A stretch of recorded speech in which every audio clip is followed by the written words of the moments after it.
ఎంతవరకు కూడా కాపాడి భద్రపరిచినారు. మీకు ఎంతో చెల్లిస్తున్న సంవత్సరం అంతట్లో కూడా ప్రభా మళ్ళీ మీరు చూపించిన యొక్క ప్రేమను బట్టి, మంచితనాన్ని బట్టి, మీ దయ, మీ కనికరత్వాన్ని బట్టి మీకు ఎంతో స్తోత్రాలు చెల్లిస్తున్నాను తండ్రి. ఈ సంవత్సరం కూడా మమ్మల్ని ఉండనిస్తూ వచ్చినందుకే ప్రభా నీకు ఎంతో చెల్లిస్తుంది. మా పట్ల మీరు కలిగిన మీ ఉద్దేశాన్ని బట్టి, మీ యొక్క ఆదాయ సంకల్పాన్ని బట్టి మీకు ఎంతో స్తోత్రాలు చెల్లిస్తున్నాను తండ్రి. ఇది నన్ను ఎంతో మంది చూడలేదు ప్రభా. నా తండ్రి బలహీనమైనప్పటికీ, ఎందుకు పనికిరాని వరమైనప్పటికీ, నా మట్టి నా జీవితంలో ప్రభా నా తండ్రి మీరు చూపించిన ప్రేమ అంతటి కొరకే మీకు ఎంతో స్తోత్రాలు చెల్లిస్తున్నాను తండ్రి. గృహంలో కూడా ప్రభా నా తండ్రి స్త్రీల గుడికి కానీ సన్నిధిలో చేరడానికి మీరు జ్ఞాపకం చేసుకొని మమ్మల్ని అందరినీ కూడా సమకూరుస్తూ వచ్చినందుకే ప్రభా నీకు ఎంతో స్తోత్రాలు చెల్లిస్తున్నాను. కృప చూపించండి, జ్ఞాపకం చేసుకోమని ప్రభా సకాలంగా చేరాలేకపోయినా మమ్మల్ని క్షమించి కనికరించుకుని ప్రార్థిస్తున్న స్థినాన్ని అనురాధకని జ్ఞాపకం చేసుకోండి. తండ్రిని ప్రేమించిన కుటుంబాన్ని బట్టి మీకు ఎంతో చెల్లిస్తున్నాను.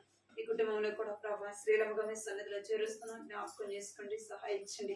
వచ్చిన కూడా అందరిని బట్టి మీకు ఎంతో చెల్లిస్తున్నాం. ఇద్దరం ఎవరైతే రాలేకపోయినారో వారిని కూడా జ్ఞాపకం చేసుకోండి ప్రభా, సహాయించండి, కృప చూపించండి. పాడే పాటలు నా తండ్రి దేవ పాటల విషయంలో మీ కృప చూపించండి తండ్రి. చక్కని స్వరములతో నీ నామాన్ని స్తుతించి గణపరచు కొరకు మిమ్మల్ని సిద్ధపరచండి, జ్ఞాపకం చేసుకోమని ప్రార్థిస్తున్నా.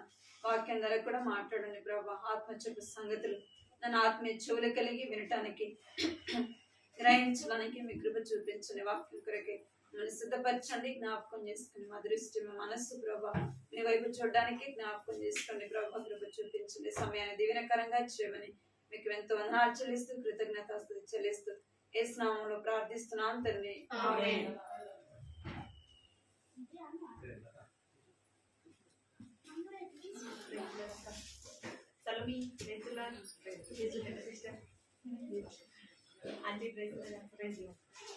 పాటలు పాడుతున్నాము.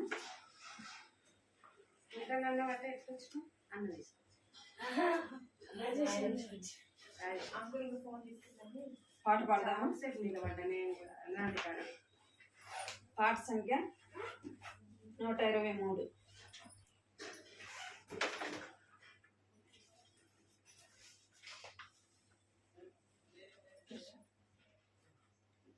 పాట సంఖ్య అన్ని పాటల బుక్లు కూడా 123.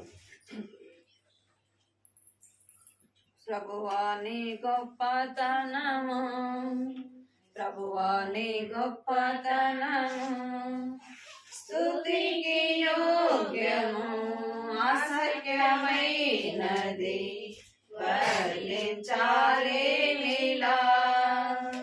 స్తుతికి యోగ్యము, అసఖ్యమైనది, వర్ణించాలేమిలా. ప్రభువా నీ గొప్పతనము, సృష్టి గొప్పది, అద్భుతమేగా, సంకల్పమెంతో ఉత్తమము. సృష్టి గొప్పది, అద్భుతమేగా, సంకల్పమెంతో ఉత్తమము. మానవ జాతి కొరకై ప్రభు సిద్ధపరచే సమస్తము. మానవ జాతి కొరకై ప్రభు సిద్ధపరచే సమస్తము. నీలు పనులు నీ సమాజము వర్ణించాలేమిలా. నీదు పనులు నీ సమాజము వర్ణించాలేమిలా. ప్రభువా నీ గొప్పతనము, ప్రభువా నీ గొప్పతనము, నీ రూపమునా నరుని సృజించి అధికారము నిశ్చితివి.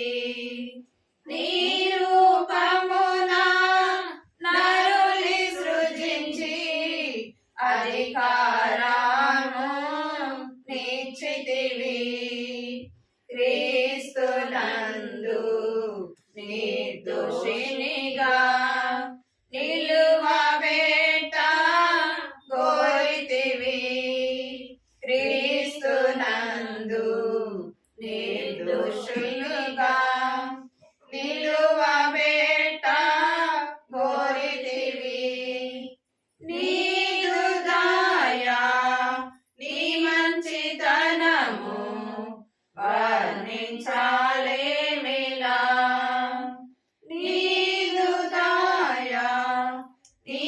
మంచితనము వర్ణించాలేమిలా.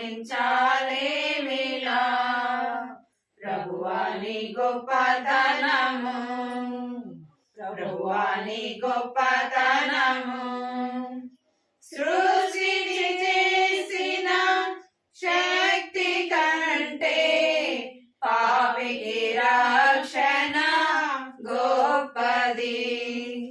సృష్టిని చేసిన శక్తి కంటే పాపికి రక్షణ గొప్పది. నీ యొద్దనున్న సర్వమిచ్చి విలువగు ముత్యము కొన్నావు. నీ యొద్దనున్న సర్వమిచ్చి విలువగు ముత్యము కొన్నావు. నీ ఐశ్వర్యము నీ మహిమను వర్ణించాలేమిలా.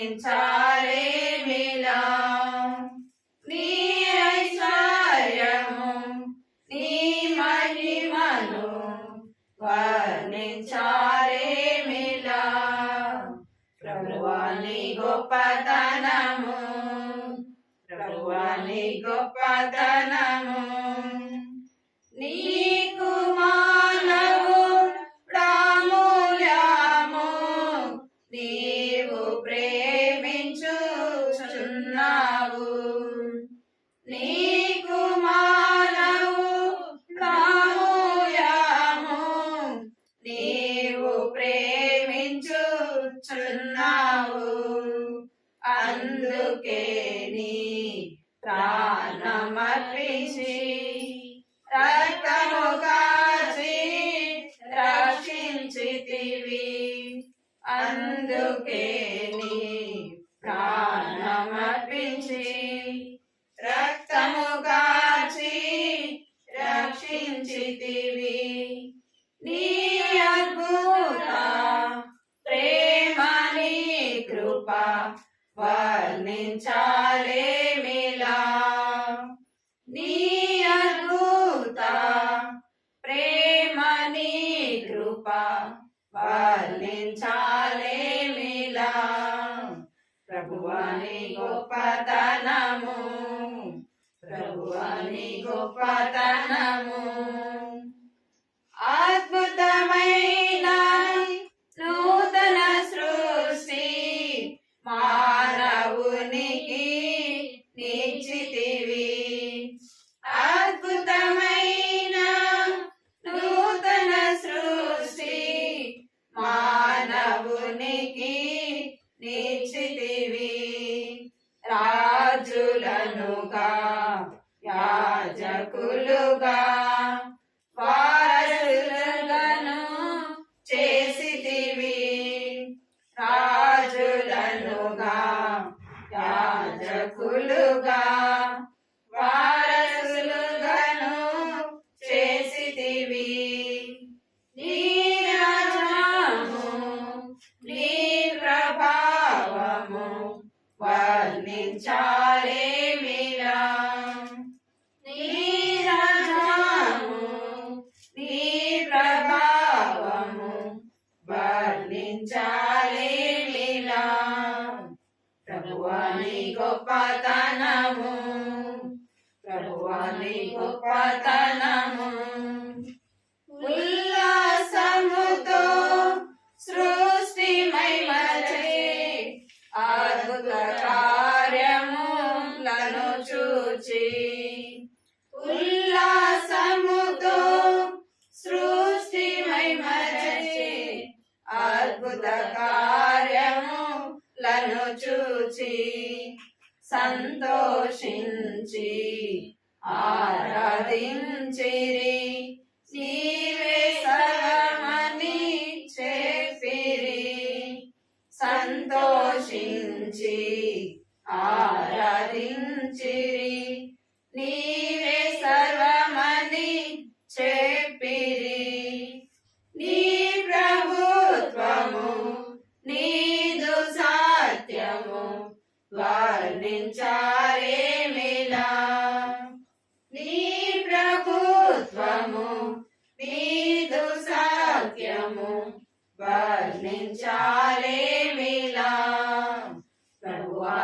గొప్పతనము ప్రభువా నీ గొప్పతనము స్తుతికి యోగ్యము అసఖ్యమైనది వర్ణించాలేమిలా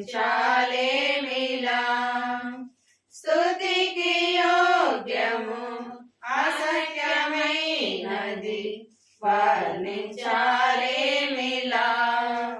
ప్రభువా నీ గొప్పతనము ప్రభువా నీ గొప్పతనము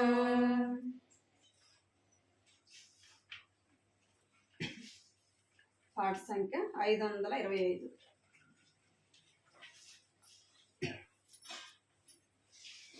525.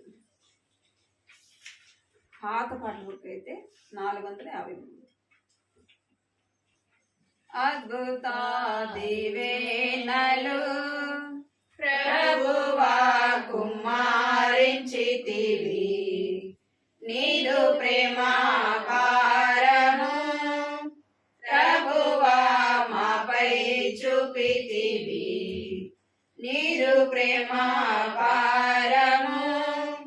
ప్రభువా మాపై చూపితివి మానవుని చేసినావు నీ స్వంత రూపమునకు మానవుని చేసినావు నీ స్వంత రూపమునకు నీకిష్టముగా బ్రతికి నీకిష్టముగా బ్రతికి దీవెనాలెన్నో పొందెదము నీకిష్టముగా బ్రతికి దీవెనాలెన్నో పొందెదము అద్భుత దీవెనలు ప్రభువా కుమారించితివి నీదు ప్రేమాపారము ప్రభువా మాపై చూపితివి నీదు ప్రేమాపారము ప్రభువా మాపై చూపితివి నూతన జన్మ వలన ఆశీర్వాదములు దొరికే నూతన జన్మ వలన ఆశీర్వాదములు దొరికే శాపమును దూరపరచి శాపమును దూరపరచి సర్వము క్రొత్త చేసే శాపమును దూరపరచి సర్వము క్రొత్త చేసే అద్భుత దీవెనలు ప్రభువా కుమారించితివి నీదు ప్రేమాకారము ప్రభువా మాపై చూపితివి నీదు ప్రేమాకారము ప్రభువా మాపై చూపితివి లోకము నుండి వేరై సిలువను మోయవలెను లోకము నుండి వేరై సిలువను మోయవలెను అప్పుడే ప్రభు దీవించు అప్పుడే ప్రభు దీవించు స్వాస్యముగాంతుమెంతో అప్పుడే ప్రభు దీవించు స్వాస్యముగాంతుమెంతో అద్భుత దీవెనలు ప్రభువా కుమారించితివి నీదు ప్రేమాకారము ప్రభువా మాపై చూపితివి నీదు ప్రేమాకారము ప్రభువా మాపై చూపితివి తన స్తుతులుగాను మెలిగి తన చిత్తమందు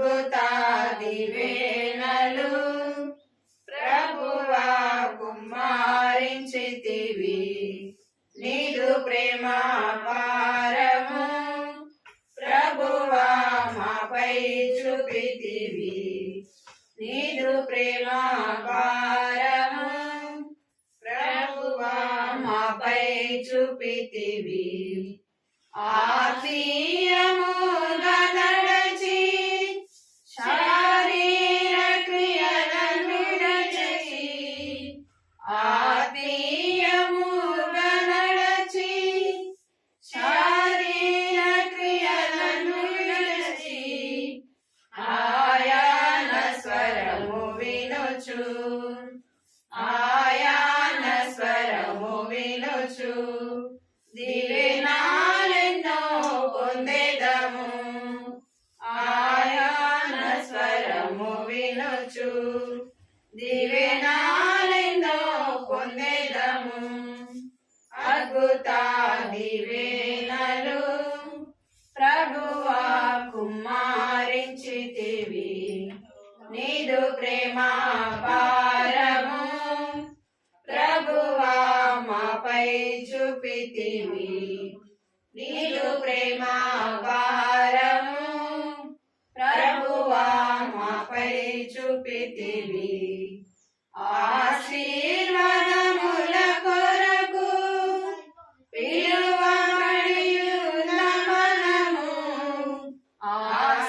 ఆశీర్వాదముల కొరకు పిలువబడియున్న మనము ఆజ్ఞలను నెరవేర్చినచో ఆజ్ఞలను నెరవేర్చినచో దివ్యనాలెన్నో పొందెదము ఆజ్ఞలను నెరవేర్చినచో దివ్యనాలెన్నో పొందెదము అద్భుతాది వేళలు ప్రభువా కుమారించితివి నీదు ప్రేమ పారము ప్రభువా మాపై చూపితివి నీదు ప్రేమ పారము ప్రభువా మాపై చూపితివి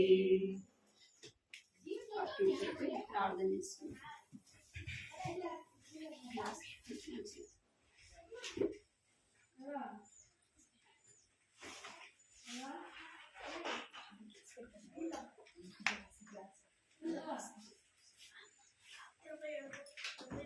కృపా ప్రేమ గల తండ్రి చేయగల దేవా బంగారు పదలకి స్తోత్రాలు చెల్లిస్తున్నాను తండ్రి. ఇంతవరకు కూడా ప్రభా మీరు మాకు తోడుగా ఉంటూ వచ్చినారు.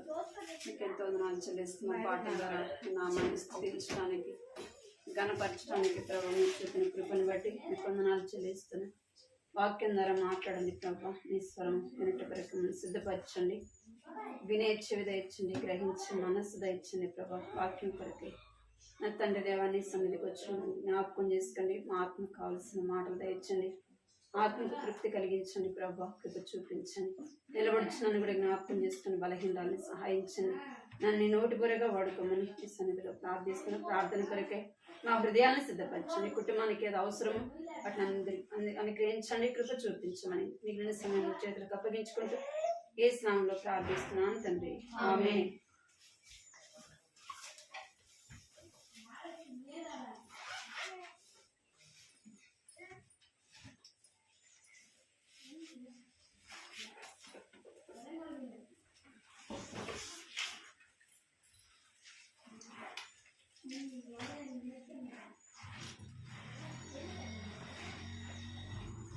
సామెతలు 3వ అధ్యాయం 33వ వచనం చదువు.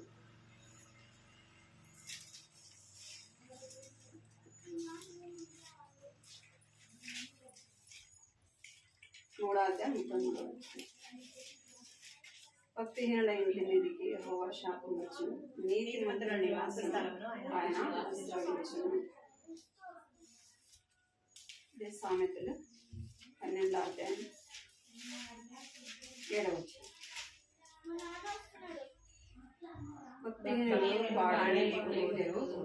నీతిమంతుల ఇల్లు నిలుచును. గత వారం కూడా మనము చూస్తూ వచ్చినాం, నీతిమంతుల గురించి చూస్తూ వచ్చినాం. ఎవరైనా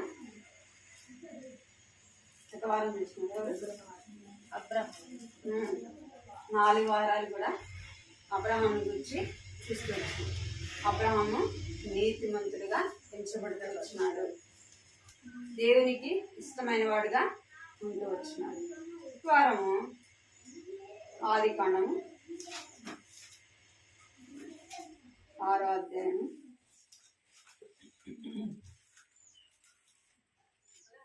6వ అధ్యాయం 9వ వచనం. నోవాహు వంశావళి ఇదే. అందరు కలిసి నోవాహు వంశావళి ఇదే. నోవాహు నీతిపరుడను, తన తరములో నిందారహితుడనై ఉండెను. నోవాహు దేవుడితో కూడా నడిచినవాడు. 7వ అధ్యాయం 1వ వచనం. యెహోవా ఈ తరము వారిలో నీవే నా ఎదుట నీతిమంతుడవైనట్టుగా చూచితివి గనుక నీవును నీతి వారును ఓడలో ప్రవేశించుడి. ఇక్కడ ఒక నీతిమంతుడు కనబడుతున్నాడు. ఎవరు? నోవాహు. నోవాహు అనగా విశ్రాంతి, ఆదరణ, పేరుకు అర్థం. విశ్రాంతి, ఆదరణ. ఇక్కడ ఎవరు చెప్తున్నారు? 7వ అధ్యాయం 1వ వచనంలో యెహోవా ఈ తరము వారిలో నీవే నా ఎదుట నీతిమంతుడు ఎదుట చూచితిని. ఎవరు చూశారు? దేవుడే చూశాడు. అంటే నోవాహు యొక్క ప్రవర్తన, తన నడక, అదంతటిని ఎవరు చూశారంట? దేవుడే చూస్తున్నాడు. దేవుడు చూసి చెప్తా ఉన్నాడు, ఈ తరము వారిలో నీవే నా ఎదుట నీతిమంతుడు అయినట చూచితిని. ఏ తరం అది అని మనం 6వ అధ్యాయంలో చూస్తే 8 వచనాల వరకు కూడా చదవండి. 1-2 వచనాలు. నరులు భూమి మీద విస్తరింపనారంభించిన తర్వాత కుమార్తెలు వారికి పుట్టినప్పుడు దేవుని కుమారులు నల్ల కుమార్తెలను చక్కని వారని చూచి వారందరిలో తమకు మనసు వచ్చిన స్త్రీలను వివాహం చేసుకుని 5-6. అప్పుడు నరులు చెడుతనం భూమి మీద గొప్పదనియు వారి హృదయం యొక్క తలంపుల్లోని ఊహ అంతయు ఎల్లప్పుడూ కేవలము చెడ్డదనియు యెహోవా చూచి తాను భూమి మీద నరులను చేసినందుకు యెహోవా సంతాపము నొంది తన హృదయంలో నొచ్చుకొనెను. అప్పుడు యెహోవా నేను సృజించిన నరులను, నరులతో కూడా జంతువులను, పురుగులను, ఆకాశ పక్షాదులను భూమి మీద నుండకుండా తుడిచివేయుదును. ఏలయనగా నేను వారిని సృష్టించినందుకు సంతాపము నుండి ఉన్నానెను. అయితే నోవాహు యెహోవా దృష్టి అందు కృప పొందినవాడను. ఇక్కడ 6వ అధ్యాయంలో మనం చూస్తే 1 నుంచి 7 వచనాల వరకు కూడా ఆ తరం ఎలాగుందంట? పాపముతో ఉంది కదా. దేవుడు ఏం చేస్తున్నాడంటే బాధపడుతూ ఉన్నాడు. అక్కడ 5వ వచనం, నరులు చెడుతనమును భూమి మీద గొప్పదనియు వారి హృదయము యొక్క తలంపులు ఊహ అంతయు ఎల్లప్పుడూ కేవలము చెడ్డదని యెహోవా చూచి. ఆ తరం వాళ్ళు ఎలా ఉన్నారంటే పాపముతో ఉన్నారు, విచ్చలవిడిగా పాపముతో జీవిస్తా ఉన్నారు. దేవుడే బాధపడుతున్నాడు నరులను సృష్టించినందుకు. దేవుడు ఎలా చేశాడు నరులనంటే యథార్థవంతులుగా పుట్టించాడు. దేవుని యొక్క స్వరూపంలో వారిని పుట్టించాడు. వారు ఏం చేస్తున్నారంటే ఇక్కడ పాపము చేస్తా ఉన్నారు. దేవుడు ఓరవలేనంతగా వారు ఎట్లా ఉన్నారంట? పాపముతో ఉన్నారు. దేవుని కోపము నరుల మీదనే కాదు, ఎవరి మీదంట? జంతువుల మీద కూడా ఉంది. అలాంటి పరిస్థితులలో ఎవరు నీతిగా నడుచుకున్నారు? నోవాహు ఎలా ఉన్నాడంట? యథార్థవంతుడిగా, నిందారహితుడిగా, నీతిమంతుడిగా, నీతి మార్గంలో నడిచేవాడుగా ఉన్నాడు. అప్పుడు వారికి ఎవరున్నారు బోధించేవాళ్ళు? అప్పుడు ఎవరైనా ఉన్నారా చెప్పేవాళ్ళు? లేదు. కానీ ఎలా ఉన్నారంటే దేవుని యందు భయభక్తులు కలిగిన వాడుగా నోవాహును మనము చూస్తాము.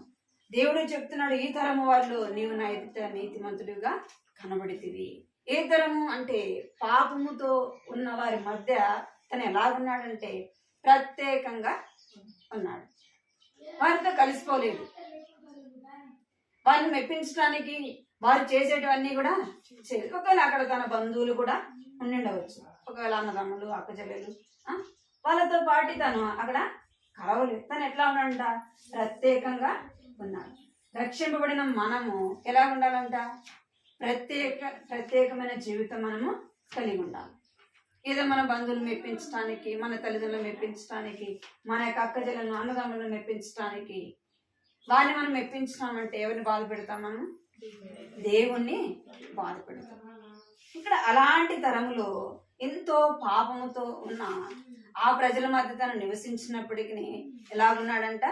నీతి మార్గములో నడిచిన వాడుగా ఉన్నాడు. నోవాహు వంశావళి ఇదే. నీతిమంతుడు, తన తరములో నిందారహితుడై ఉండెను. నోవాహు దేవునితో కూడా నడిచెను. నిందారహితుడిగా తాను ఉంటా వచ్చినాడు. మనం కూడా రక్షణ పొందిన మనము ఎలా ఉండాలా? లోకంతో పాటే కలిసిపో. వారు ఏది చేస్తే మనం అది చేయకూడదు. మనం ఎలా ఉండాలంటే ప్రత్యేకంగా ఉండాలి. మనం చూడగానే వీరు దేవుని బిడ్డలు, ఇలాంటివి చేయరు. వాళ్ళు ఏదైనా చెప్పడానికి వాళ్ళు ఏం చేయాలా? భయపడాలి. వీరు దేవుని బిడ్డలు, ఇలాంటివి చేయరు, ఇలాంటి వారికి ఇష్టం ఉండదు అని చెప్పాలి. అది సాక్షార్థంగా ఉంటాం. దేవుని నామానికి మహిమ తెచ్చేవారముగా మనం. ఇక్కడ నోవాహు నీతిమంతుడిగా ఉంటూ వచ్చినాడు. దేవుడే చూస్తున్నాడు. అందుకే దేవుడు ఇక్కడ నోవాహు ఆ యొక్క అదంతా చూసినప్పుడు దేవుడు అంటున్నాడు, ఈ యొక్క మనుషులని, జంతువులని అన్ని కూడా ఏం చేస్తాడంట? జల ప్రళయం చేత నుంచి వేస్తాను. మరి వారితో పాటే నోవాహు ఎందుకు మునిగిపోలేదు? ఎందుకు చనిపోలేదు? హెబ్రీ రాసిన పత్రిక 11వ అధ్యాయం 7వ వచనం. విశ్వాసమును బట్టి నోవాహు అది వరకు చూడని సంగతులను గూర్చి దేవుని చేత హెచ్చరింపబడి భయభక్తులు గలవాడై తన ఇంటి వారి రక్షణ కొరకు ఒక ఓడను సిద్ధం చేశాను. అందువలన ఇక్కడ నోవాహు ఏం చేసి వచ్చినంట? విశ్వాసమును బట్టి నోవాహు అది వరకు చూడని సంగతులను గురించి దేవుని చేత హెచ్చరింపబడి భయభక్తులు గలవాడై. ఏముందంట నోవాహులో? భయము, భక్తి. మన విశ్వాస జీవితంలో రెండు ఉండాలా? భయం ఉండాలా, భక్తి ఉండాలి. మనకు భయం ఉంటుంది కానీ ఏముండదు? భక్తి ఉండదు. భక్తి ఉంటే భయం ఉండదు. భక్తి లాగా నటిస్తాం కానీ ఏముండదు? భయం ఉండదు. భయం ఉండాలి. రెండోది భక్తి కూడా ఉండాలి. ఇక్కడ నోవాహు భయము భక్తి కలిగిన వాడుగా ఉంటున్నాడు. అది వరకు తాను ఎన్నడూ చూడలేదు. ఏది? భూమి మీద వర్షం పడేది. భూమి మీద వర్షం అది వరకు పడలేదు. అయితే దేవుడు చెప్పినప్పుడు వర్షం చేత, ఈ జల ప్రళయం చేత ఈ యొక్క ప్రజలు, జంతువులు అన్నీ మునిగిపోయి అన్ని నాశనం చేస్తానన్నప్పుడు దేవుని యొక్క మాటకు నోవాహు ఏం చెప్పినాడు? విధేయత చెప్పినాడు. ఏం చేయమని చెప్పినాడు? ఓడను సిద్ధం చేయమని. తను ఒక్కడే చేయగలడా? ఓడను సిద్ధం చేయడం అంటే తను ఒక్కడే వల్ల అవుతుందా? ఎన్ని అంతస్తులు చేయమన్నాడు దేవుడు? 3 అంతస్తులు ఓడని చేయమని. తన ఒక్కడి వల్ల అవుతుందా? చూడండి అక్కడ ఉంటారు 6వ అధ్యాయం 16 వచ్చింది కదండి. ఆ ఓడకు కిటికీ చేసి పైనుండి మూరెడు క్రిందికి దాన్ని ముగించవలను. ఓడ తలుపు దాని ప్రక్కన ఉంచవలను. క్రింది అంతస్తు 2వ అంతస్తు 3వ అంతస్తు గలదిగా దాన్ని చేయవలను. ఎన్ని అంతస్తులు అంట? 3 అంతస్తులు ఓడని చేయమని చెప్పినాడు. 18వ వచ్చింది చదవండి. అయితే నీతో నా నిబంధన స్థిరపరచుదును. నీవును నీతో కూడా నీ కుమారులను నీ భార్యయు నీ కోడండ్రును ఆ ఓడలో ప్రవేశింపవలను. ఇక్కడ ఓడను దేవుడు 3 అంతస్తులు చేయమన్నాడు. అప్పటి వరకు నోవాహు భూమి మీద వర్షం పడింది చూడలేదు. అయితే దేవుని మాటకు నోవాహు ఏం చూపించినాడు? విధేయత చూపించాడు. ఎందుకంటే దేవుని యందు భయము భక్తి ఉంది కాబట్టి దేవుడు చెప్పింది చేయటానికి తను ఇష్టపడిన వాడుగా మనము చూస్తా ఉన్నాం. మనకు కూడా దేవుని యందు భయము భక్తి ఉంటే దేవుని మాట మీద మనకేముంటది? నమ్మకము కలుగుతుంది. అది వరకు చూడలేదు అని రాయబడుతూ వచ్చింది. అది వరకు చూడకపోయినా దేవుని మాట ఏముంచినాడు? విశ్వాసం ఉంచినాడు. దేవుని మాట చేయటానికి, దేవుడు చెప్పింది చేయటానికి విధేయత చూపిన వాడుగా మనము చూస్తాము. 3 అంతస్తులు ఓడను చేయటానికి తన ఒక్కడి వల్ల కాదు. భార్య ఏంటారో చెప్తే మన 3 అంతస్తులు ఓడ దేవుడు నన్ను చేయమన్నాడంటే భార్య ఏంటదా? ఆయన చెప్పింది నీకు పోయి చేయిపో కదా. ఎప్పుడైనా అసలు ఇప్పుడు వర్షం పడిందా? దేవుడు చెప్పాడంటే 3 అంతస్తులు ఓడ చేయాలి. అవి ఎక్కడ తీసుకురావాలి అసలు? మనమైతే ఏదైనా చిన్న పని చెప్తేనే ఎన్ని చెబుతామో దానికి అనా కదా. 3 అంతస్తులు ఓడ చేయమని చెప్పినాడు దేవుడు. తన భార్యకి చెప్తా అన్నాడు, తన బిడ్డలకి చెప్పినాడు. వారందరూ కూడా తనతో పాటు ఏం చేసినారంట? సహకరించిన వారుగా చూస్తాం. ఎక్కడ కూడా వారు అవిధేయత చూపించుంటే, తన భార్య కానీ తన బిడ్డలు కానీ అవిధేయత చూపించుంటే ఆ ఓడ సిద్ధపరిచిండేవాడు కాదు, తన ఒక్కడి వల్ల కాదు. అప్పుడు ప్రజలు కూడా ఎలా ఉన్నారంటే ఎగతాళి చేసేవారుగా ఉన్నారు. నోవాహు చెప్పినప్పుడు వాళ్ళు ఏం చేస్తూ వచ్చినారంట? ఎగతాళి చేస్తూ వచ్చినారంట నోవాహు. వర్షమే ఇప్పటికి పడలేదు, ఏదో వర్షం పడుతుందంట, నోవాహు ఓడని సిద్ధపరుస్తుంది. కానీ వారి మాటల యందు ఏం చేయలేదు? ఎక్కడ కూడా నిరాశపడలేదు, ఎక్కడ కూడా తనకు అవిశ్వాసం అనేది రాలేదు. దేవుడు చెప్పాడు, నేను ఇది చేయాలి. అది ఎంత ప్రయాస, ఎంత కష్టము. దేవుని మాటకు విధేయత చూపించినాడు కనుకనే తనకు కష్టమైన ప్రయాసమైన దాన్ని తను లక్ష్యము దేవుని మాటకు విధేయత చూపించిన తన కుటుంబం అంతా కూడా ఆ విధేయత చూపించిన వారిగా చూస్తా ఉన్నాం. ఆ విధేయులతో పాటు వారు నశించకుండా ఏం చేయబడ్డారు? ఆ కుటుంబం అంతా కూడా రక్షింపబడుతూ వచ్చింది. ఎందుకంటే ఆ తరం ఎలాగుంది? పాపముతో ఉంది. ఇప్పుడు ఎట్లా ఉంది? ఇప్పుడు మనం చూసే పరిస్థితులు ఎట్లా ఉండే లోకం? నోవా కాలంలో అప్పుడు ఎట్లా ఉందో ఇప్పుడు కూడా అట్లే. ఏదైనా జరిగినప్పుడు నాకు అనిపిస్తుంది, మనం న్యూస్లో చూస్తూ ఉంటాం కదా, ఏదైనా జరిగినప్పుడు ఇది దేవుని ఉగ్రతకే కదా, దేవుని ఉగ్రతకే, దేవుని రాకడికే ఇదంతా జరుగుతూ ఉంది. ఎందుకు? అప్పుడు ఎలాగ నోవా కాలంలో పాపం విస్తరించిందో ఇప్పుడు కూడా పాపము విస్తరిస్తా ఉంది. ఎక్కడ కూడా భద్రత లేదు. ఉందా? పిల్లలకు భద్రత ఉందా? వృద్ధులకు ఉందా? యవనస్తులకు ఉందా? ఎవరికి భద్రత ఉంది చెప్పండి? బయటికి వెళ్తే క్షేమంగా వస్తామో రామో కూడా తెలియలేదు. పాపం విచ్చలవిడైపోయింది. ఎందుకంటే భయం అనేది పోయింది. పిల్లల్లో లేదు, పెద్దల్లో లేదు, ఎవరిలో కూడా. మనం చూస్తాము ఎంతో మంది చిన్న వయసు నుంచే తాగుడుకు కదా, దొంగతనానికి, వ్యభిచారానికి హంతకులుగా చివరి. ఎందుకంటే పాపము విస్తరించిపోతా ఉంది. దేవుని రాకడ కూడా ఎట్లా ఉందంట? నోవా కాలంలో కూడా ఏ రీతిగా ఉంది? దేవుడు నోవాహుతో మాట్లాడుతూ వచ్చినాడు. ఈ దినం నీతో నాతో కూడా మాట్లాడుతున్నాడు.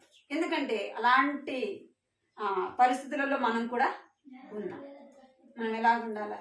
దేవుడు మనల్ని చూసి ఏం చెప్పగలగాలి? ఏం చెప్పాడు? యెహోవా ఈ తరము వారిలో నీవే నా ఎదుట నీతిమంతులుగా కనబడుచుడి. మనం ఈ తరము వారిలో దేవుని దృష్టిలో నీతిమంతులముగా కనబడుతున్నాను. మనం రక్షణ పొందాం, మన ఇంటి వారు రక్షణ పొందారా? నోవాహు ఏం చేస్తూ వచ్చాడు? తన రక్షింపబడుతూ వచ్చినాడు. తనతో పాటు తన భార్య, తన యొక్క కుమారులు, తన కోడలు అందరూ కూడా ఏం చేయబడ్డారంట? ఆ ఓడలోనికి, రక్షణ యొక్క ఓడలోనికి నడిపించబడుతూ వచ్చినారు. మరి మనం అందరం కూడా మన కుటుంబంలో ఉన్నవారు రక్షణ ఓడలో ఉండాలా? నీవు మాత్రమే ఉండవా? మనం మాత్రమే రక్షణ పొందాం, మనం మాత్రమే దేవుని ఇంటికి వెళ్తా ఉన్నాం. మన కుటుంబం ఏది? నోవాహు లాగా నోవాహు కుటుంబం అంతా కూడా దేవుని ఇంటిలో ఒక రక్షణ ఓడలో అందరూ చనిపోయినారు. జంతువులు మొత్తం అంతా కూడా తుడిచివేయబడింది. కానీ నోవాహుతో పాటు ఆ కుటుంబంలో 8 మంది మాత్రమే రక్షింపబడుతూ వచ్చినారు. మనం వస్తాం, మన పిల్లలు తీసుకురాము మందానికి అందరూ. మనం వస్తాం కానీ మన పిల్లల్ని తీసుకుంటాం. ఎందుకంటే వాళ్ళు రాలేదు అని చెప్తాం, వాళ్ళు రారు అని చెప్తాం. ఏమంటారు? వాళ్ళు రాలేదు, వాళ్ళు రారు, వాళ్ళు నా మాట వినరు అని మనం చెప్పేవారుగా ఉంటారు. మనం ఎలా ఉండాలంటే పిల్లల్ని చిన్న వయసులోనే దేవుని ఇంటికి నడిపించాలా. ఎక్కడ మనకు లోకంలో భద్రత లేదు, ఉందా? పిల్లలకు భద్రత ఉందా? లోకంలో స్కూల్లో భద్రత ఉందా? బయట తిరిగితే భద్రత ఉందా? ఎక్కడ కుటుంబంలో ఉంటే భద్రత ఉందా? ఎన్ని ఎన్ని పరిస్థితులు మనం చూస్తామేమో, ఎన్నో పరిస్థితులు. స్కూల్కి వెళ్ళి పిల్లలకు భద్రత లేదు కదా, ఇంట్లో ఉంచినా వారికి భద్రత లేదు, బయటికి వెళ్ళినా ఎక్కడ ఉంది? దేవుని ఇంట్లోని మనకు, మన పిల్లలకు, మన కుటుంబానికి భద్రత, క్షేమము. అందుకే నోవా కుటుంబం అంతా ఎక్కడుందంట? రక్షణ ఓడలో. నీవు నేను కూడా, మన కుటుంబం, మన పిల్లలు ఎక్కడ ఉండాలా? ఎక్కడ ఉండేదానికి ఇష్టపడాలా? దేవుని ఇంటిలో ఉండేదానికి ఇష్టపడాలి. మనం ఎంత సంపాదించినాము, ఎంత సమకూర్చుకున్నాము, ఎంత ఉంది అనేది కాదు, కానీ మనం ఎక్కడ ఉన్నాము, ఎవరితో నడుస్తాము, మన సహవాసం ఎవరితో చేశాడు నోవాహు? దేవునితో చేశాను. తన నడక కూడా ఎక్కడ ఉందంట? దేవునితో కూడా నడిచినాడు. మనం ఎట్లా ఉన్నాం, ఎక్కడ నడుస్తాము, ఎవరితో సహవాసం చేస్తున్నాము, మనల్ని మనము చూస్తాం. ఎక్కడ మనకు భద్రత, క్షేమం అనేది లేదు. చూడండి, మొదటి పేతురు 3వ అధ్యాయం 20వ వచనం. మొదటి పేతురు 3వ అధ్యాయం 20వ వచనం. దేవుని దీర్ఘశాంతము ఇంకా కనిపెట్టుచున్నప్పుడు పూర్వము నోవాహు దినములలో ఓడ సిద్ధపరచబడుచుండగా అవిధేయులైన వారి యుద్ధకు, అనగా చెరలో ఉన్న ఆత్మల యుద్ధకు ఆయన ఆత్మరూపిగానే వెళ్ళి వారికి ప్రకటించెను. ఆ ఓడలో కొందరు, అనగా 8 మంది నీటి ద్వారా రక్షణ పొందిరి. ఇక్కడ అవిధేయులైన వారి యొద్దకు, అనగా చెరలో ఉన్న ఆత్మల యొద్దకును ఆయన ఆత్మరూపిగా వెళ్ళి వారికి ప్రకటించును. దేవుని వాక్యం మనకి ఇప్పుడు ప్రకటించబడుతుందా లేదా? ఆత్మస్వరూపిగా దేవుడు వాక్యం ద్వారా మనతో ఏం చేస్తున్నాడంట? మాట్లాడతాము. మనం ఏ రీతిగా నడుచుకోవాలనో ఆత్మరూపిగా దేవుడు మాట్లాడుతున్నాడు. ఆనాడు నోవాహుతో మాట్లాడిన దేవుడు ఈ దినం మనతో మాట్లాడుతున్నాడు. నోవా కుటుంబాన్ని రక్షించిన దేవుడు నేను ఆ కుటుంబాన్ని కూడా రక్షించాలని దేవుడు ఏం చేస్తున్నాడు? తన చేతులు చాపి ఉన్నాడు. ఎందుకంటే మనం నశించుకోవటం ఆయనకు ఇష్టం లేదు. అవిధేయులైన వారితో పాటు దేవుని ఉగ్రత పాలు కావడం దేవునికి ఇష్టము లేదు. ఎందుకంటే మనకు దేవుడు అంటే తెలుసు, దేవుడు అంటే తెలియకపోతే అది వేరు. మనకి యేసు ప్రభు ఎలాంటి వాడు, ఆయన ఎవరు అనేది మనకు తెలుస్తుంది కదా. తెలిసి కూడా మనం నిర్లక్ష్యంగా అవిధేయతతో జీవిస్తే మరి దేవుని ఉగ్రత నుంచి తప్పించుకుంటామా? దేవుని ఉగ్రత నుంచి మనము కాపాడబడతామా? అంటే ఆత్మరూపిగా దేవుడు ఏం చేస్తాడంట? మాట్లాడుతూ ఉన్నాడు. అనగా 8 మంది నీటి ద్వారా రక్షణ పొందేది. ఎంతమంది? 8 మంది మాత్రమే రక్షణ పొందుకోవచ్చు. ఆ కుటుంబము దేవుని మాటకు విధేయత చూపిన వారుగా మనము చూస్తాము. నోవా కుటుంబం లాంటి కుటుంబము మనము కలిగి జీవించాలి. నోవాహులాగా మనం ఈ తరము వారిలో ఇప్పుడున్న పరిస్థితులు బట్టి దేవుని యందు భయభక్తులు కలిగి ఉండాలి. యథార్థమైన రీతిగా మనము నిందారహితులంగా ఆయన సన్నిధిలో మనము నడుచుకోవాలి. మన పితరులైన వారు నడుచుకుంటూ వచ్చినారు. హనోకు నడుచుకున్నాడు, అబ్రహాము నడుచుకున్నాడు. ఎంతో మంది భక్తులైన వారు ఏం చేస్తూ వచ్చారంట? ఆ రీతిగా నడుచుకుంటూ వచ్చినారు. నోవాహు మాత్రమే రక్షణ పొందాలి. నోవాహు మాత్రమే తను కాపాడబడాలి. తన కుటుంబం అంతా కూడా ఏం చేయబడింది? రక్షింపబడుతూ వచ్చింది. తన కుటుంబం అంతా కూడా భద్రపరచబడుతూ వచ్చింది. ఇంకొక వ్యక్తిని మనం చూస్తాము. ఆదికాండం 18వ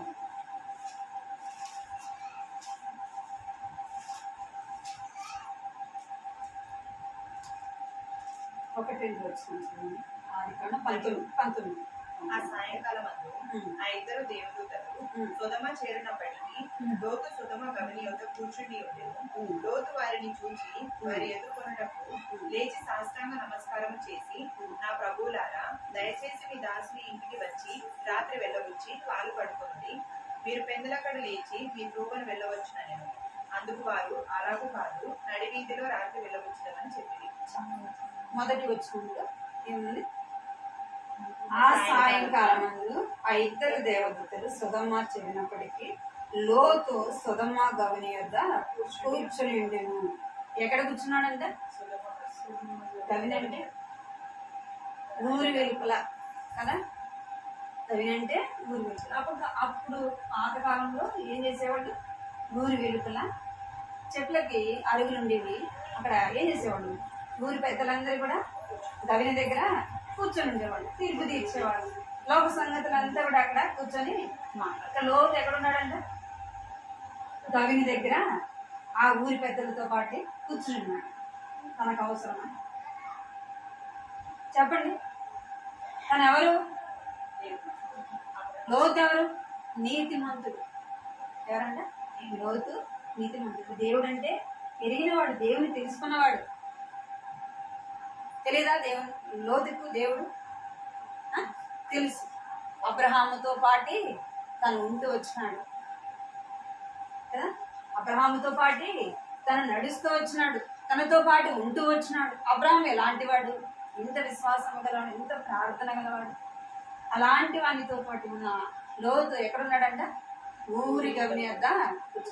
దేవదూతలు పిలిచినప్పుడు వాళ్ళు ఏమంటున్నారు?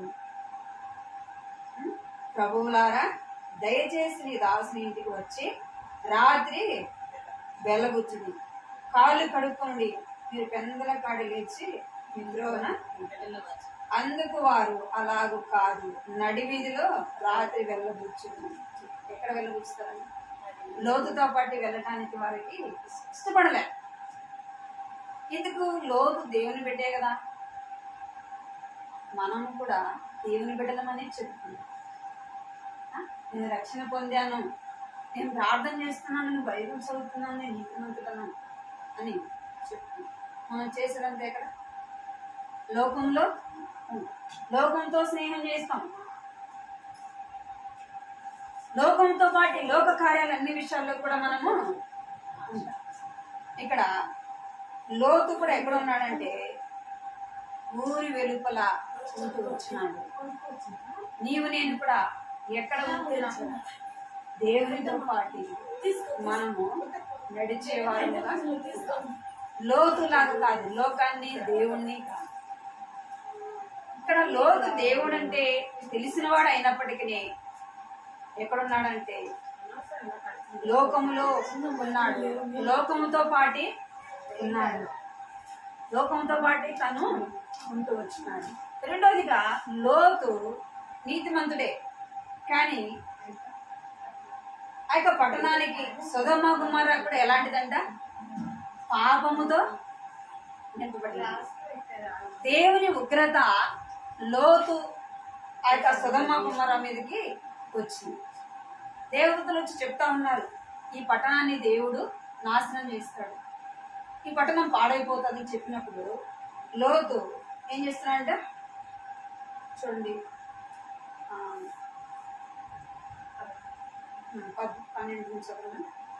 అప్పుడు ఆ మనుషులు లోతుతో, ఇక్కడ నీకు మరి ఎవరు ఉన్నారు?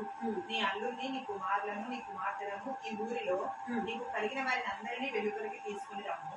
మేము ఏ చోటు నాశనం చేయవచ్చు తిని వారిని కూర్చిన మొర యెహోవా సన్నిధిలో గొప్పదాయను కనుక దాన్ని నాశనం చేయుటకు యెహోవా మమ్మల్ని పంపినని చెప్పగా, లోతు బయటికి వెళ్లి తన కుమార్తెలను, పెండాడనై ఉన్న తన అల్లుళ్లతో మాటలాడి, వెండి ఈ చోటు విడిచిపెట్టి రండి, యెహోవా ఈ పట్టణంలో నాశనం చేయబోచున్నాడని చెప్పాను. అయితే అతడు తన అల్లుల దృష్టికి ఎగతాళి చేయువాని వలె ఉండేది. ఇక్కడ దేవదూతలు లోతుతో చెప్తా ఉన్నారు, ఈ పట్టణాన్ని దేవుడు నాశనం చేయబోతా ఉన్నాడు, అగ్ని గంధం చేత ఈ పట్టణం కాల్చబడుతుంది అని లోతుకి చెప్తా ఉన్నారు, లోతు కుటుంబానికి చెప్తా ఉన్నారు. అక్కడైతే నోవాహుని దేవుడు ఏం చేయమన్నాడు?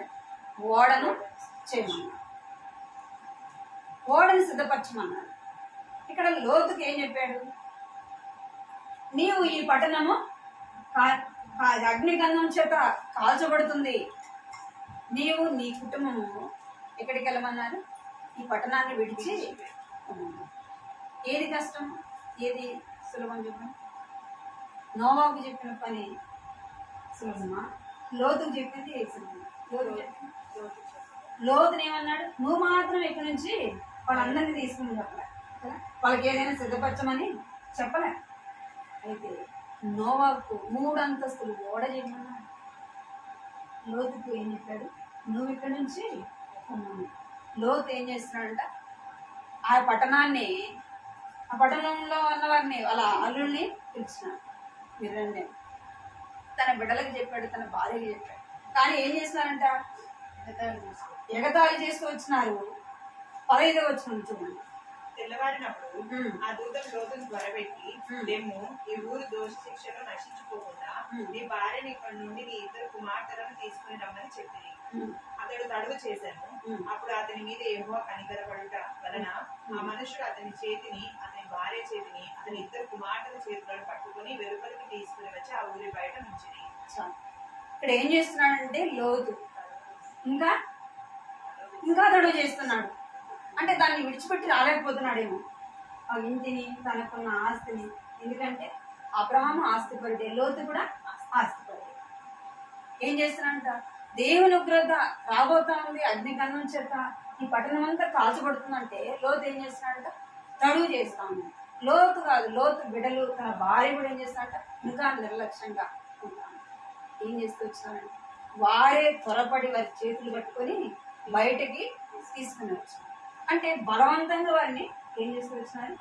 తీసుకుని వచ్చారు. అంటే దేవుని యొక్క ప్రేమ, దేవుని యొక్క కనికరము, దేవుని యొక్క దయ ఎవరి మీద ఉంది? లోతు మీద ఉంది, ఆ కుటుంబం మీద ఉంది. అందుకే బలవంతంగా, అంటే ఆ అవిధేయులతో పాటు లోతు కుటుంబం నశించిపోవటం ఎవరికి ఇష్టం లేదు? దేవునికి ఇష్టం లేదు. ఎందుకంటే లోతు కొరకు అబ్రహాము ఎంతో ప్రార్థన చేశాడు. నీతిమంతుల ప్రార్థన ఏం చేశాడంటే దేవుడు వింటాడు. అందుకే లోతు కుటుంబాన్ని అబ్రహాము ప్రార్థన దేవుడు ఆలకించి లోతు కుటుంబాన్ని రక్షించడానికి ఇష్టపడుతూ వచ్చినాడు. అంటే బలవంతంగా తీసుకొని వచ్చినాడు. వారి చేతులను బలవంతంగా తీసుకొని వచ్చినప్పటికీ ఆ దేవదూతలు చెప్తా ఉన్నారు, మీరు వెనక్కి తిరిగి చూడవద్దు, దూరంగా పారిపోమంటూ వచ్చినాడు. దూరంగా పారిపోమంటూ వచ్చినప్పుడు లోతు అంటాడు ఇక్కడ 20వ వచనంలో, ఇదిగో పారిపోవటం ఈ ఊరు సమీపంలో ఉన్నది, అది చిన్నది, నన్ను అక్కడికి తప్పించుకొని పోనింది. అది చిన్నది కదా, నేను బ్రతుకుదునని చెప్పినప్పుడు ఆయన, ఇదిగో నీవు చెప్పిన ఈ ఊరు నాశనం చేయను, ఈ విషయంలో నీ మనవి అంగీకరించింది. వాళ్ళు ఏమన్నారు? దూరంగా పారిపోమన్నారు. లోతు ఏమంటున్నాడు? ఇక్కడ దగ్గర చిన్న ఊరుంది, అక్కడికి నేనేం చేస్తాను అంటే విధేయత చూపించినాడు, అవిధేయత చూపించినాడు. అవిధేయత అంటే తన ఇష్టాన్ని, దేవుని ఇష్టాన్ని కాదు, ఏమన్నంటే తన ఇష్టాన్ని ఏం చేసుకున్నాడు? తన ఇష్టం వచ్చింది, ఆ చిన్న ఊర్లోకి వెళ్ళాడు. ఏం చేసుకున్నాడు? తన కుటుంబాన్ని పాడు చేసుకుని వచ్చాడు. తన కుటుంబం పతనం అయిపోతూ వచ్చింది. లోతు భార్య ఏం చేయబడింది? 27వ వచనంలో, 26వ వచనం. అయితే లోతు భార్య అతని వెనుక నుండి తిరిగి చూచి స్తంభం ఆయను. ఏమైందంటే దేవదూతలు ఏం చెప్పినారు? మీరు వెనక్కి చూడరు, మీరు దూరంగా పారిపోండి అన్నప్పుడు లోతు భార్య ఏం చేసింది? వెనక్కి, అయ్యో మా ఇల్లు ఏమైపోయిందో, మా పొలం ఏమైపోయిందో కదా, నేను సంపాదించిన సంపాదన అంతా ఏమైపోయిందో, అసలు కాలిపోయిందా లేదా? ఏం చేసింది? ఈ పట్టణం కాలిపోతుందని దేవుడు చెప్పాడు కదా, ఆమె వినపడ్డా పాపం అది కాలిందో లేదో. ఏం చేసింది? అపనమ్మకం, అది కాలిపోయిందో లేదో. ఏం చేసింది? వెనక్కి చూసింది.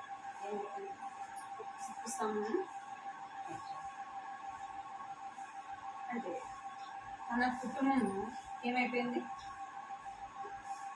దేవుని మాటకు విధేయత చూపలేదు, దేవుని మాట వినలేదు. లోతు మాత్రమే తాను రక్షింపబడ్డాడు, కానీ తన కుటుంబాన్ని దైవికంగా నడపలేకపోయినాడు, దైవికమైన మార్గంలో నడిపించలేకపోయినాడు. నడిపించినాడా?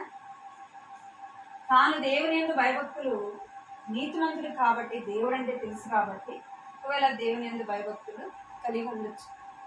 దేవుని నమ్మిన వారికి ఏముంటుంది, ఒకవేళ లోకంలో ఉన్న ఏదైనా చేయరాని పని చేసినప్పుడు ఏం చేస్తుంది, ఆత్మ గుచ్చుతుంది కదా, ఇది తప్పు, ఇది చేయకూడదు అని తెలుస్తాం. అది చూడండి ఆ మాట 2 Pétero 2:7. దుర్మార్గుల కామ వికార యుక్తమైన నడవడి చేత ఒక బాధపడిన నీతిమంతులకు లోతులు తప్పించారు. ఆ నీతిమంతుడు వారి మధ్యన కాపురం ఉండి తాను చూసిన వాటిని బట్టి, వినిన వాటిని బట్టి వారి అక్రమమైన క్రియల విషయములలో దినదినము నీతి గల మనస్సును నొప్పించుకొని వచ్చాను. ఏం చేస్తూ వచ్చినాడంట? దినదినము ఏం నొప్పించుకున్నాడు? తన హృదయాన్ని నొప్పించుకుంటూ వచ్చినాడు. కానీ తన భార్యకు దేవుని గురించి చెప్పలేకపోయినాడు. తన బిడ్డలైన వారికి దేవుని గురించి చెప్పలేకపోయినాడు. ఏం చేస్తున్నాడంటే అక్కడ తన హృదయాన్ని నొచ్చుకుంటూ వచ్చినాడు. తాను మాత్రం దేవుని యందు భయం ఉంది, కానీ తన కుటుంబాన్ని ఏం చేయలేకపోయినాడు, కాపాడుకోలేదు. అవిధేయులైన వారితో పాటే తను బయటకు వచ్చినాడు, కానీ ఏం చేయబడినాడు, భార్యని కొడుతున్నాడు. బిడ్డలు నీ కూడా పాపం చేయటానికి కారకులు అవుతారు. మనము రక్షణ పొంది ఉంటే మన కుటుంబాన్ని దేవుని ఇంటికి నడిపించాలి.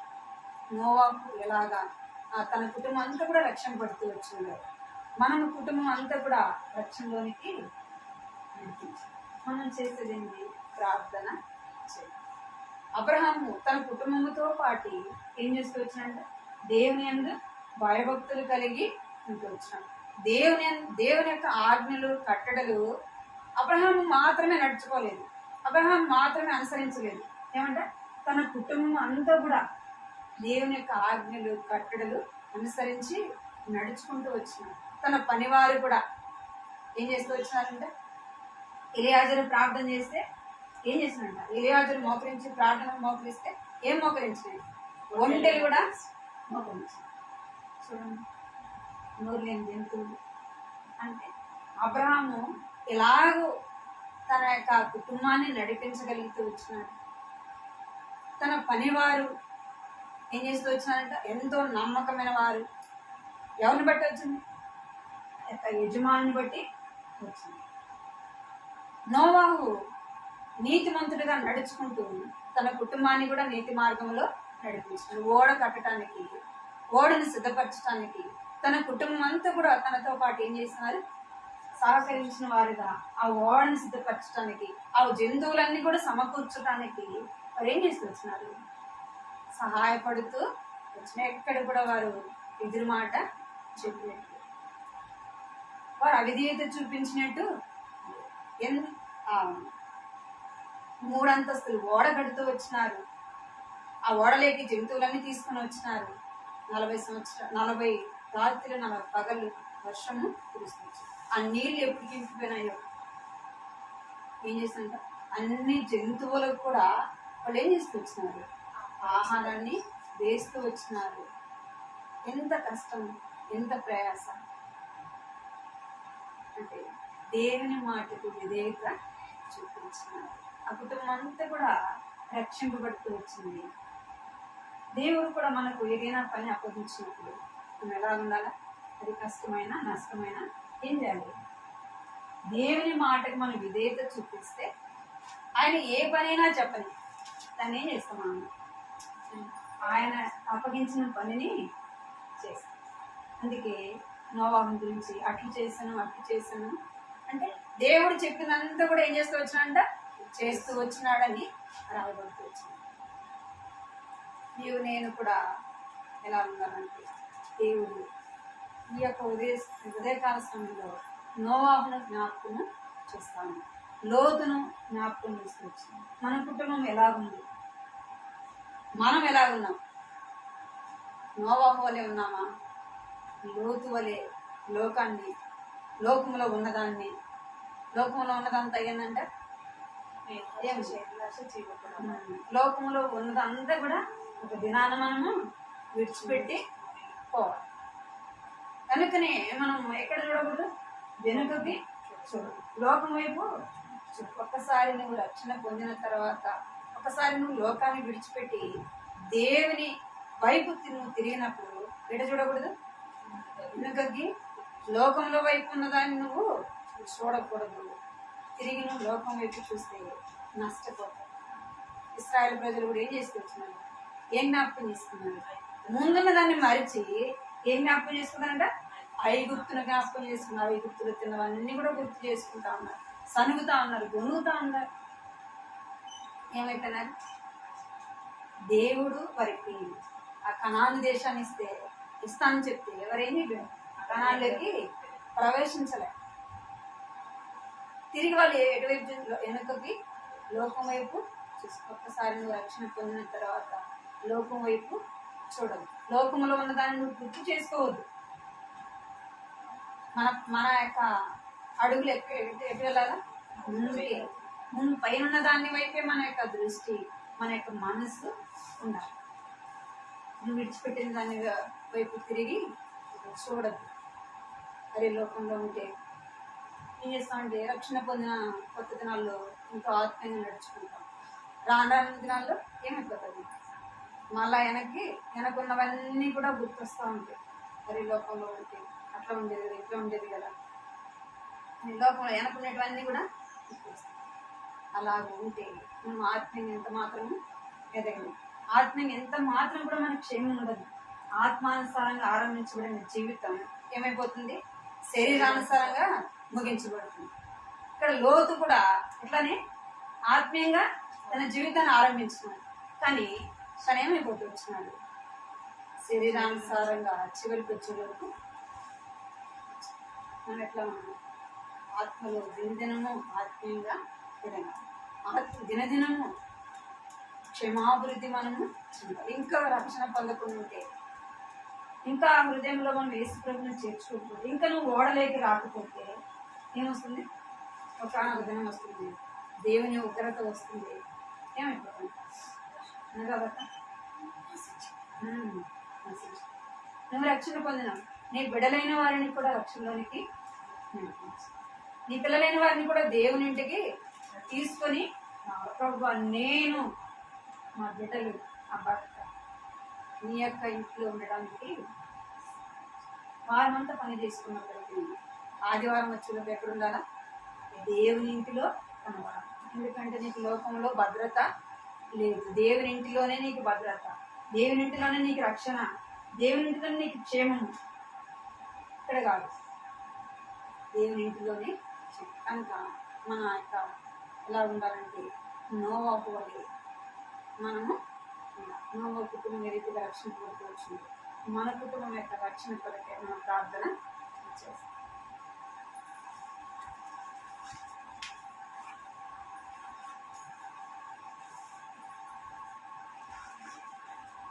వాటి ఆపోజిట్